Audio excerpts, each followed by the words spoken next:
Humor is an incredibly powerful tool for inclusion and for connection.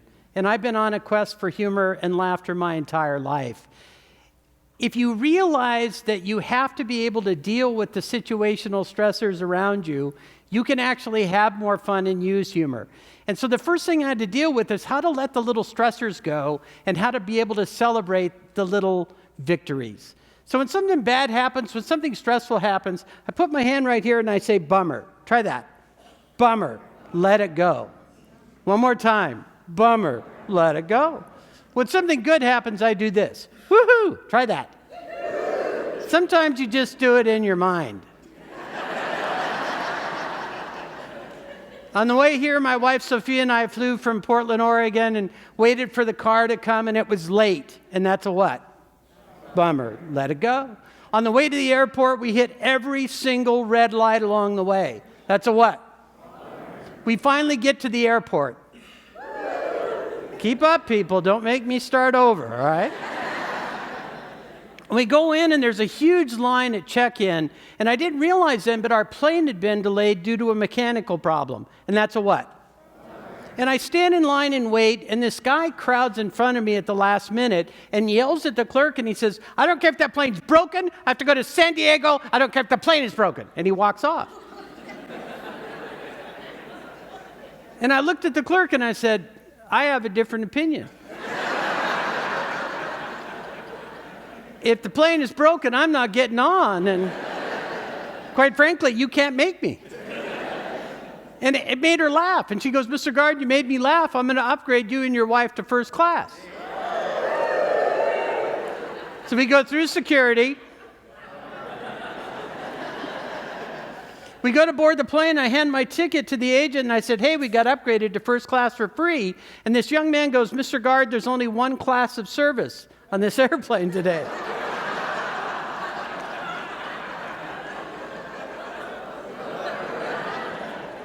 That is a cruel hoax, people. But what I've learned is we eventually got to San Diego and ended up in Chula Vista. And I learned along the way, our days are going to be a series of what? And what? And with a little work, we can take the what? And turn it into what? You know, I grew up in an Air Force household. My dad moved every couple of years. We, of course, moved with him. And I had to make friends. Every 2 years, I had to come up with a new list of friends. And what I did was I used humor. My older brother played music. My younger brother was in theater. For me, I connected with people with humor. And along the way, you know, different jobs that I had along the way, I worked for the state of Montana Human Services. I was a food stamp caseworker, one of the hardest jobs I've ever had in my life. And I watched people burn out all around me, right and left, because when we made a mistake, people could go hungry. It was incredibly stressful work. And I learned that it wasn't about laughing at people. Sometimes I needed to laugh at myself.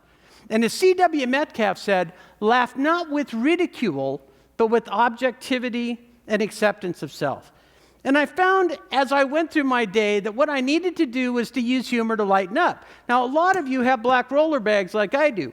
I'm probably the only one that has black orange chicken feet sticking out.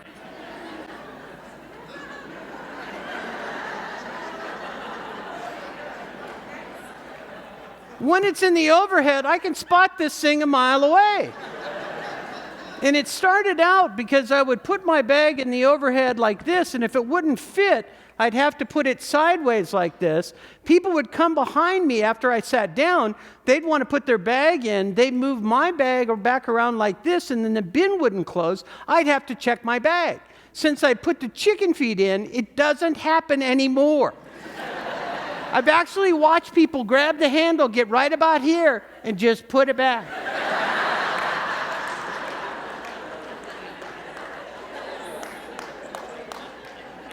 But then a magical thing happened as people walked down the aisle to find their own seats.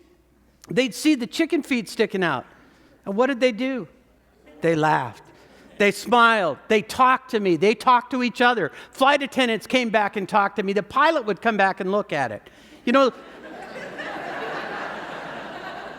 the thing was about this is that I was having fun and I was connecting with people. And this is incredibly important, that as technology increases, we are actually getting more and more disconnected. And you can use all these things I talk about. Doesn't even matter if it's a really tense situation, because humor helps us unify, especially under really tense situations. I'll never forget it. I was in Miami, Florida. I got off the airplane. It was like 100 degrees out. It's midnight. It's 100% humidity. And I don't do well in humidity. And by the time I got to the hotel, I was pitted out to my belt, and I had standing water in my shoes, and I just couldn't wait. I couldn't wait to crank the AC up. And I get to my room, and it's a blast furnace. It's even hotter in my room. And I pick up the phone to call the front desk to have them send up an engineer. And before I can say a word, this young man goes, "Sir, I can't talk to you right now. We had a transformer blow up outside the hotel." And I said, "Is it the Decepticons?"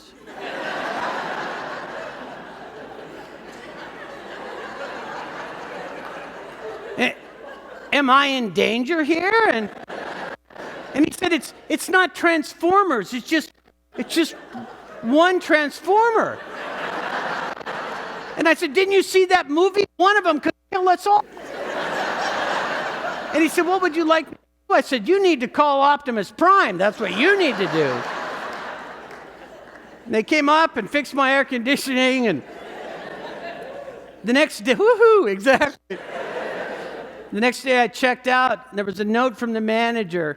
He comped my room, he gave me a bottle of wine, and the note said, "My staff laughed about this all night long."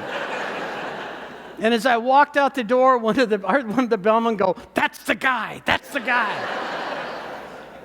This all works because of an incredible concept, and it's this. We all laugh and smile in the same language. It unites us. It brings us together. I don't care what country you're from. I don't care what your religion is. I don't care anything about you. I don't even care if you didn't like the last episode of Game of Thrones. It doesn't matter. Obscure reference nobody will get in another year. But what I discovered along the way is that because we all laugh and smile in the same language, that it connects us at a very, very visceral level. And it's incredibly important that we find the humor in everyday items. I travel all the time. I've flown over 3 million miles. I had my face pressed up against the window almost the whole flight. And I think my wife will probably agree. It probably would have been better had I not been in an aisle seat. But I check into hotels all the time. And when you check in a hotel, they ask you the same question. They say, "What's your name? Do you have a reservation? Do you have a what?" A major credit card. I had these made up. On the front it says, "This is a major credit card." That's my phone number, 1-800-865-9939. People can look me right in the eye and they go, "Do you have some other form of identification?" And if you turn the card over on the back, it says, "Here is some other form of identification." Now, do they laugh every time they see this? No. I don't care, because eventually I'm going to get to them and we're going to laugh together. The first time I use it, I go to check in a hotel. It's about midnight. I walk up the counter. "Hi, Tim Gard, checking in. What's your name?" "Still Tim Gard." Young man says, "Do you have a major credit card?" "I got one." "I was hoping you'd ask." "I got one." And he looks at it. He doesn't know what to do, and he's...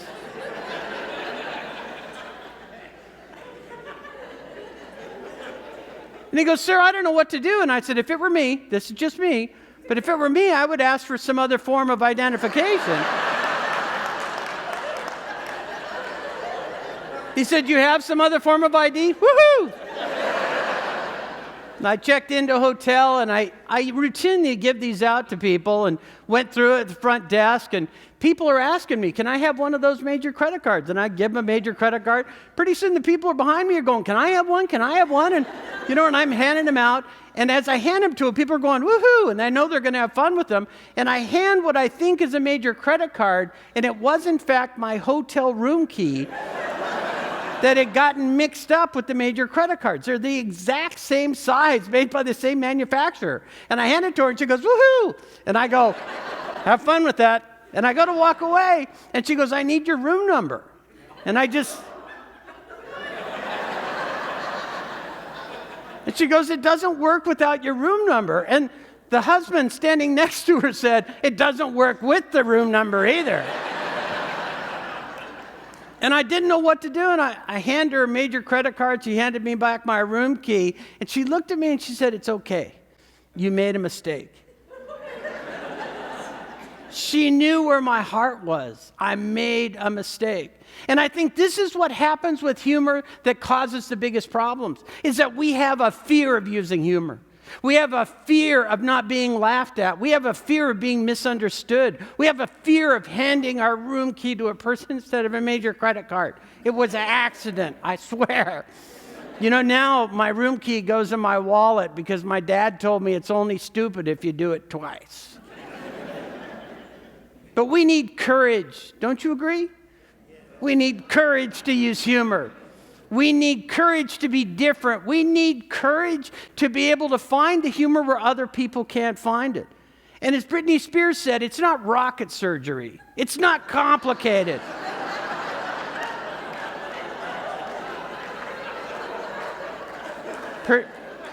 Pretty sure that was her. I'm not sure. And anybody can use humor. You don't have to be a comedian. I am not a comedian. I want you to be humorous like me. A humorist is someone who can find humor almost anywhere. You know, humor may be humor from pain or stress, but doesn't cause it.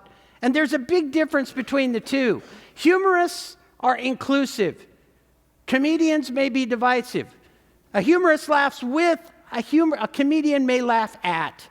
And a humorist wants to feel good, but a comedian may have the shock value. You with me on this? It's not complicated. We don't want to hurt anybody. We just want to be able to have fun. And when you start using humor, you start with things that you find funny and you go from there. These are little itty bitty chickens. I don't know why they're funny, but they are. Sophia and I check into a hotel in Phoenix, and I booked an extra spa day for us. And I don't really like spa days, but I love Sophia. And so I thought I would have an extra spa day together, and I didn't know it, but when I booked the extra spa day, they changed the room from $150 a night to $250 a night. And that's a what? That's a bummer. And I said to the lady, what can we do? I said, I just thought we'd have to pay one extra night. And she goes, no, they rebook it. It's our what? It's our policy. And I said, there must be something we can do. And I reached in my pocket to give her a little bit to give her itty bitty chicken. Maybe it would change her mind.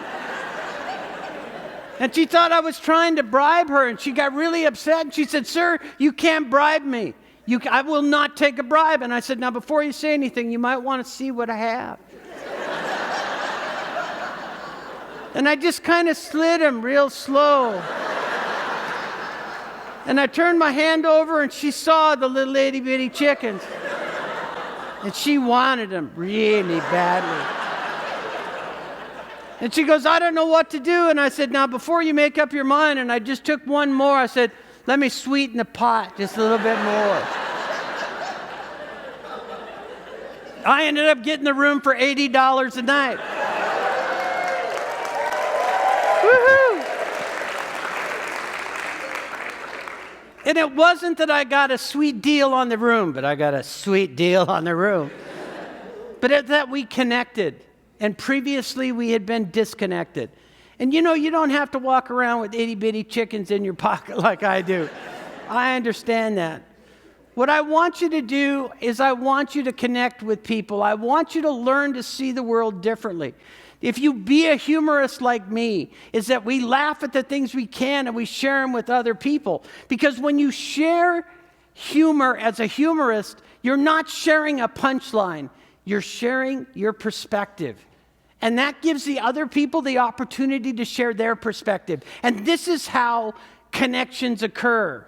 One laugh at a time. And if you take the time to do it, you'll want to do it more. And I guarantee you that if you take the time to use humor and do it more and more, that laughter will become you. Thanks for sharing it with me.